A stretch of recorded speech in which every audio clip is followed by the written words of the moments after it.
Bueno, este va a ser el último capítulo del libro El Enano, Historia de una enemistad. La historia de Fernando Ampuero y César Hildebrand, básicamente. Aquí en este libro, ya saben, Fernando Ampuero le ha puesto H a el personaje, bueno, a César Hildebrand. H es el alter ego de César Hildebrand. Y la vamos a leer ya el final, el colofón, en todo caso, de esta historia, porque ya hemos leído el final formal de la historia tal cual. Esta es una sección, digámoslo así. Bien, colofón, cola del cometa, la cola del cometa se llama. Vamos a leerlo, ¿ok? A veces para escribir, dice, tenemos que sentir un ánimo exultante dentro de nosotros, un sentimiento efervescente como un oleaje espumoso. Fue eso lo que me sucedió con este libro, El Enano, Historia de una enemistad. Decidí escribirlo a mitad del verano del 2001 en el balneario de Punta Hermosa, y enseguida, atrapado por una vehemencia febril, me embarqué gozosamente en su escritura. 7 semanas de sentones interrumpidos, de vez en cuando, con refrescantes baños de mar y paseos por los malecones, me tomó llevar a cabo mi propósito. Terminé el libro hacia fines de marzo y luego vino la tarea de buscarle editor, cosa que para mi sorpresa se convirtió en el tramo más difícil. Yo por esos días no tenía problemas para conseguir editorial, pero lo tuve con el enano, cuyo tema aterraba a todos. Un editor tras otro, sin siquiera leer el original, lo rechazaban. Veían que se trataba de un libro con enormes posibilidades de venta masiva, pero los desalentaban sus temores de acabar sepultados por insultos o difamatorias investigaciones montadas en forma gratuita. En agosto de ese año, el libro apareció finalmente con el sello Mosca Azul, gracias al coraje de Mirko Lauer y Abelardo Oquendo, quienes sabían bien a lo que se exponían, pero que no vacilaron ni un segundo. Lauer y Oquendo, desde luego, fueron insultados por el enano a través de la televisión y la prensa escrita en una batahola de ignominias. Ellos no se inmutaron. Mientras tanto, en las librerías y en las calles de Lima, las ventas de libros se disparaban. La editorial lanzó una segunda edición en cosa de semana y media, pero inmediatamente las ediciones piratas, cuyos vendedores se acantonaban en los semáforos de las avenidas más transitadas, acapararon el mercado.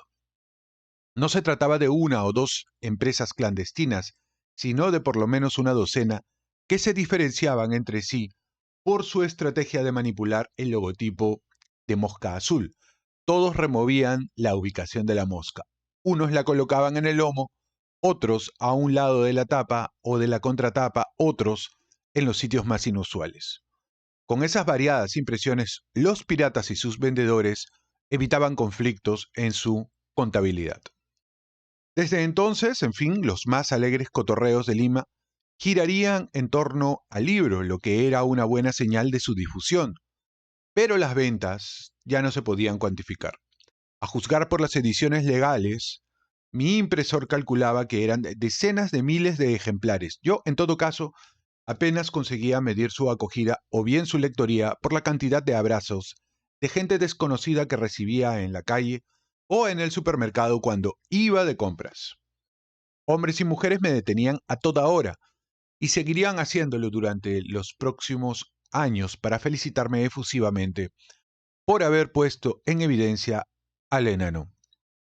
Varios de ellos, que lo acusaban de venalidad y aducían tener pruebas de sus maniobras oscuras, se ofrecían incluso a denunciarlo, pero luego, a la hora de hablar ante un micrófono, callaban abruptamente. El motivo era que, como habían sido víctimas de presiones y chantajes, que los habrían obligado a pagar sumas de dinero o poner avisos publicitarios para detener ataques, ellos, por el hecho de efectuar dichos pagos, estaban también involucrados en el delito y por tal razón preferían no pasar a mayores. Para hacernos una idea del fenómeno de ventas, consigno la sorpresa que 2 años después me causó sintonizar Panorama, noticiero dominical de Canal 5. Allí, bajo la cegadora luz de los reflectores, un reportaje reveló al país la captura de un distribuidor de libros piratas a quien la policía había allanado su morada. Esta se hallaba en un ex asentamiento humano, ya con sólidas construcciones de ladrillos. Varias habitaciones las utilizaba como almacenes de libros ilegales y, entre ellos, en altas pilas, había obras de Gabriel García Márquez, Mario Vargas Llosa, Jaime Bailey y Fernando Ampuero.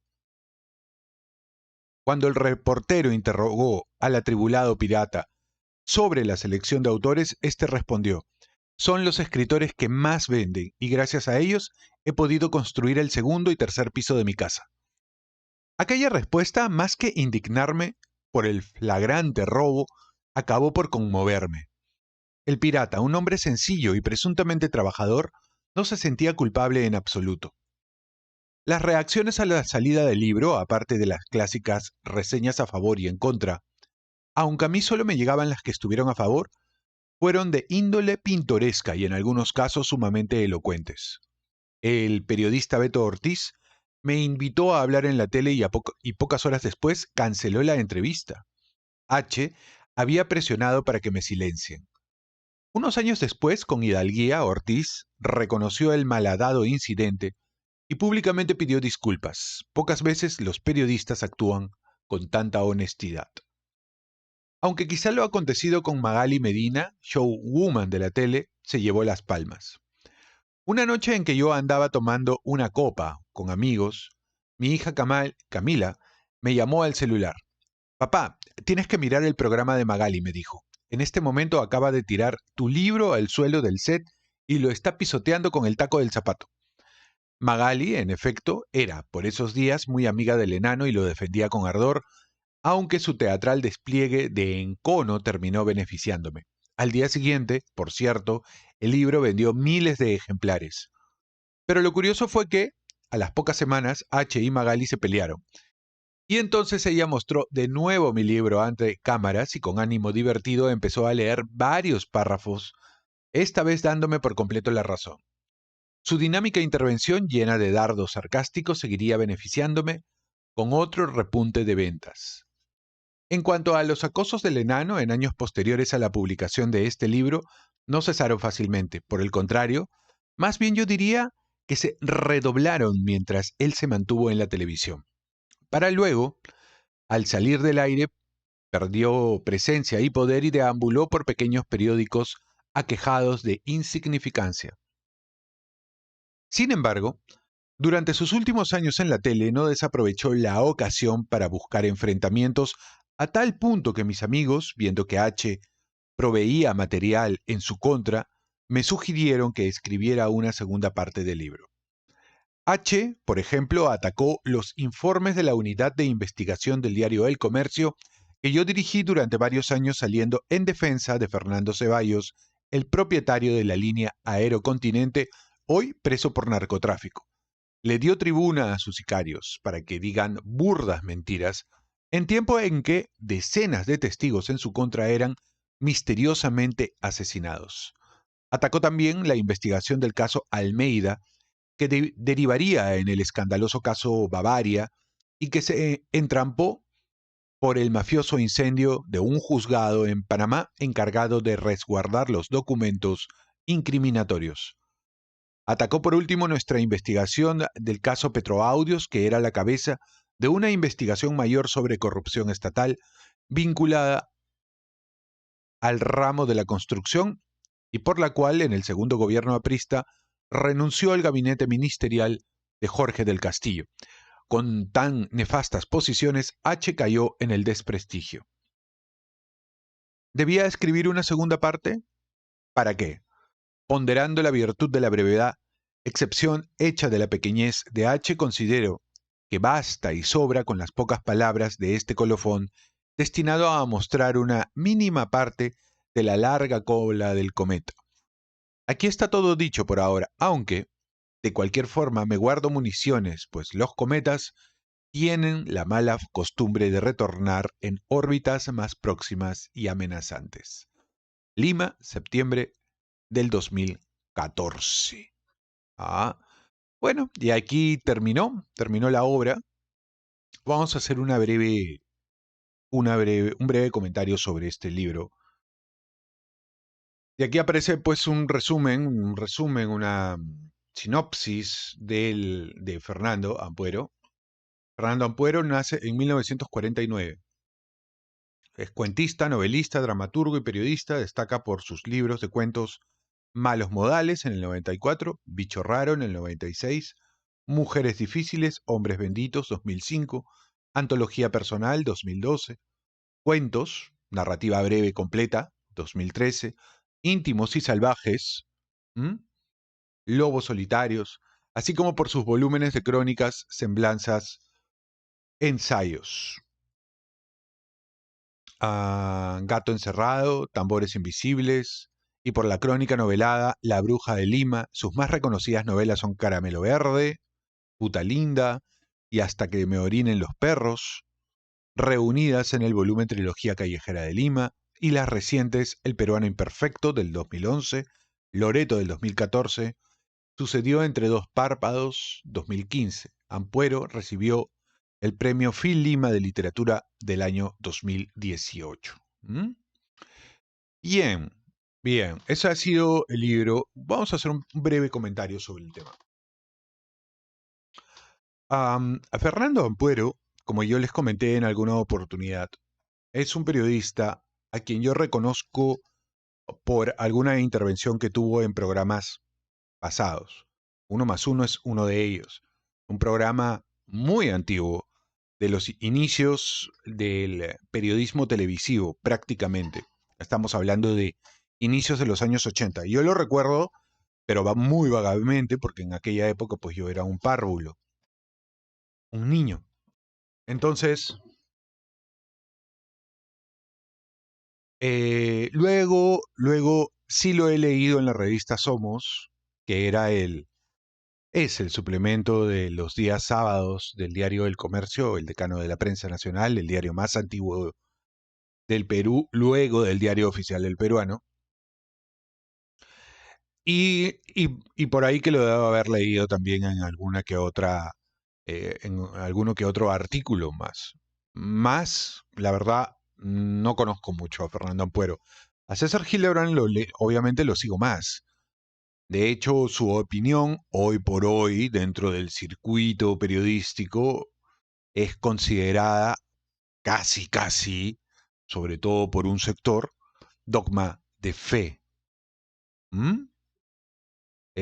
Sin embargo, también es cierto que en los últimos años, sobre todo en el último año, y dado que tuvo una entrevista bastante cuestionada con Pedro Castillo, su fama, su reputación ha decaído un tanto. Los bonos le han decaído. Sin embargo, no se le puede desmerecer su capacidad de análisis y el conocimiento eh, que tiene, ¿no? Sobre todo diría yo, en muchos temas que atañen a la literatura. Creo que su visión política, por lo menos a mí no me convence, pero es indudable que tiene una cultura, que tiene una prosapia extensa.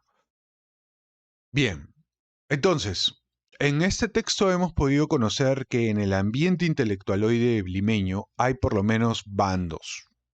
Vargas Llosa ya lo decía antes.